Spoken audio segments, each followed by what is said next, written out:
stars that balled out last night, starting with Giannis Antetokounmpo. He dropped 34 points and 10 rebounds in the win over the Pacers. The win puts the Bucks a game ahead of Indiana for the 4th seed in the East and home court in the first round. Then heading to Denver, Nikola Jokic had 40 points, 13 rebounds, and 9 assists against the Wizards. Despite that, the Nuggets lost both games against the Wizards this season. Jokic dropped 96 points in those 2 games. The Joker also saw his MVP chances fall thanks to SJ and the way he performed against Detroit. The MVP frontrunner scored 48 points in the Thunder's win over the Pistons. It's his 61st straight game with at least 20 points. The Thunder lead the West by 12.5 games and could clinch the 1 seed this week. And Steph Curry scored 28 points, and Draymond Green's game-sealing basket had the Warriors saying night-night to the Knicks, 97-94, their 14th win the last 16 games. Malika Andrews and the NBA Countdown crew has more.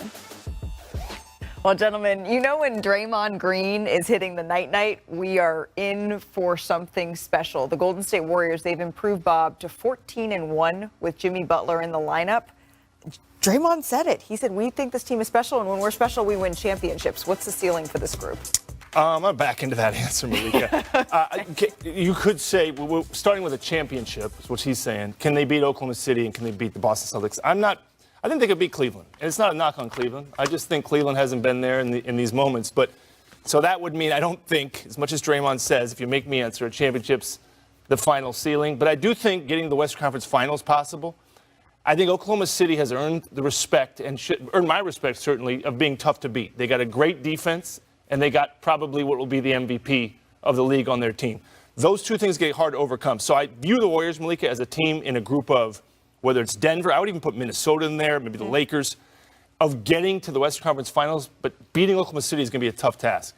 Ceiling is a second-round exit. Throughout this stretch, since they got Jimmy Butler, name me a top dog that they didn't beat out of either conference. They haven't beat the Celtics. They haven't beat the Cavs. They do have one of the either strengths of schedule. That is a good OKC, Denver, the Lakers. So, no, and that's okay. I thought Doris Burke said it best. They're one piece away this offseason from being a legit title contenders. When you look at the title contenders, the top 3 dogs, Celtics, OKC, the Cavs, they're deep, top to bottom. Like, they got a roster like all 12 guys could play at a high level and be in a playoff rotation. They don't have that with Golden State, and that's fine. I think Perk is right when he says that, you know what, the likelihood is that it's a second-round exit. I just think he's taking the easy way out. That's all I'm saying. You have to look into consideration this part. The Oklahoma City Thunder are the creme de la creme. They're the number 1 seed. They were last year. They were this year. Dallas comes up out of nowhere, knocks them off. When you look at the Golden State Warriors with a Jimmy Butler and his experience, with a Steph Curry and his championship pedigree, and what they can do on a basketball court together, especially if Draymond is subtly hitting open jump shots that they're giving to him. You're trying to tell me it's impossible to imagine that they could knock somebody out along the way? I don't think it is. So, again, if I had to bet my money, certainly you go with Perk. And you say, yo, they're going home in the second round. But if you're looking at Steph Curry, and it's a championship on the line, and, oh, by the way, they're the underdog, and they're playing with house money because there are no expectations. Yeah. And the expectations goes on somebody more talented, but younger and less experienced. Excuse me, that is the recipe for an upset. And I think Golden State has that ability. What is the ceiling then? Ceiling. What's the ceiling? Conference Finals. And that is the true definition of straddling the fence. You call it whatever it is. Didn't we see upset last year? What's that saying? Don't let me get one. Well, they did get one, and that's Jimmy Butler. And now all of a sudden they're 11 games over 500. The Golden State Warriors. Watch out. You don't straddle the fence. You just end up wrong. I'm going to change my I end up I'm just saying. This is the end of the segment. Going with Draymond. It's the end. Okay. The Knicks, but some fun continued post-game. Sound up for this.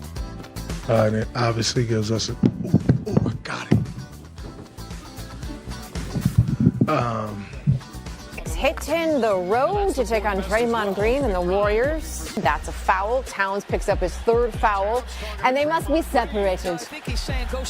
Because again, this is a weird situation. It's weird that Draymond would be involved. 30 seconds remaining in the quarter. Knicks down 51-47. OG Anunoby to Hart to McBride. That's a 3. It's a 1-point game. Then Green, Curry. This feels normal. Curry's going to hit the 3. Warriors up 4 going into the break. Now in the second half, 7 minutes in the third, Warriors up 5. Curry using that screen. Curry hitting the 3 to make it an 8-point lead. Let's make it 9, shall we? Curry, again, looks like it's the same play. It's very similar. That is another 3. Later in the third, Knicks down 73-67. It's McBride to cut it to a 4-point lead. 1 minute to go. Knicks down 5. Landry Shamet. Mitchell Robinson, that is a miss. Robinson did get his own rebound, though, so all good. Knicks down 3. Butler well defended to Moody. Watch this. 3.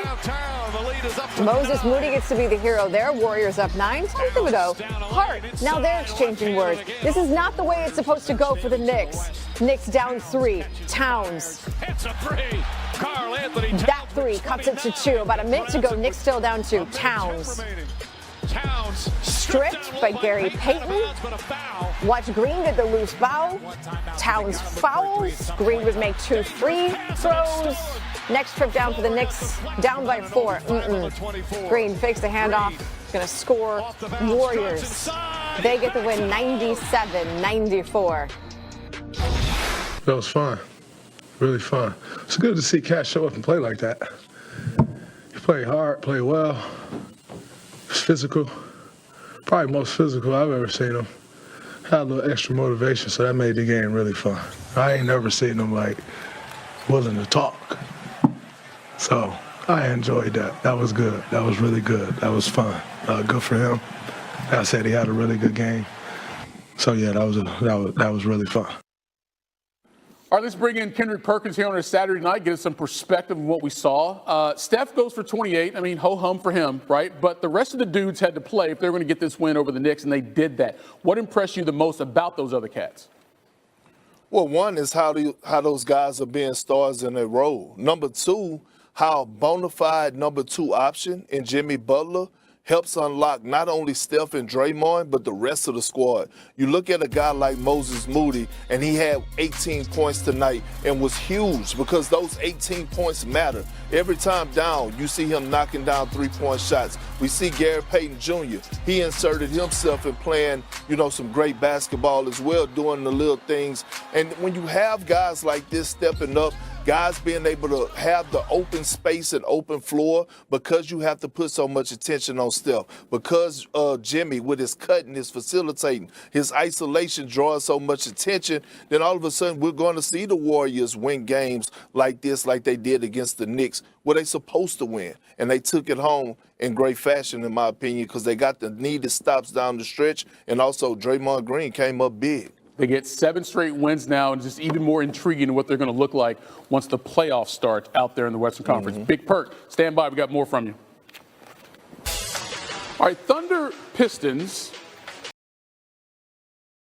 Stars that balled out last night, starting with Giannis Antetokounmpo. He dropped 34 points and 10 rebounds in the win over the Pacers. The win puts the Bucks a game ahead of Indiana for the 4th seed in the East and home court in the first round. Then heading to Denver, Nikola Jokic had 40 points, 13 rebounds, and 9 assists against the Wizards. Despite that, the Nuggets lost both games against the Wizards this season. Jokic dropped 96 points in those 2 games. The Joker also saw his MVP chances fall thanks to SJ and the way he performed against Detroit. The MVP frontrunner scored 48 points in the Thunder's win over the Pistons. It's his 61st straight game with at least 20 points. The Thunder lead the West by 12.5 games and could clinch the 1 seed this week. And Steph Curry scored